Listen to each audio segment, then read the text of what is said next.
Mr. Wilkinson? Diese Frau hat erneut unseren Plan durchkreuzt. Daher verabschiede ich mich so langsam von dem Traum, den Thron zu besteigen. Sie hat es doch schon wieder geschafft, dass ihr Plan nicht aufgeht. Warum grinsen Sie so? Hm?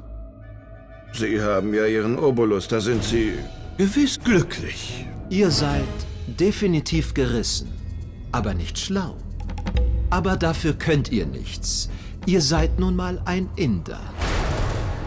Und euer Volk kann niemals uns, den Intellekt betreffend, das Wasser reichen. Wie bitte? Ach, Eure Majestät. Inder sind doch bereit für ihren Ruf, alles zu riskieren, oder? Wieso ist die Königin wohl mit ihrem Schmuck um diese Uhrzeit hier aufgetaucht? Um den Ruf ihres Mannes zu retten.